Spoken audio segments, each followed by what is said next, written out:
Yeah, so the moment we put our hands like this, it shows as if we are trying to protect ourselves. And we get closed. ये ऐसे तो बैठे हो पर आप not भी कर रहे हो, right? इसका मतलब ये है कि अभी स्कोप है कि मैं आपको डिफेंसिव से रिलैक्स पोजीशन पे ला सकती हूँ, बट कई लोग ऐसे बैठे होते हैं.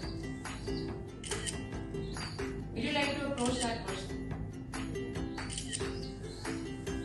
नहीं ना? Exactly.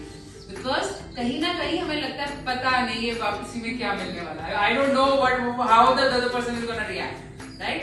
So that's what the beauty of the body language is. So we'll do it in detail in a while. Thank you.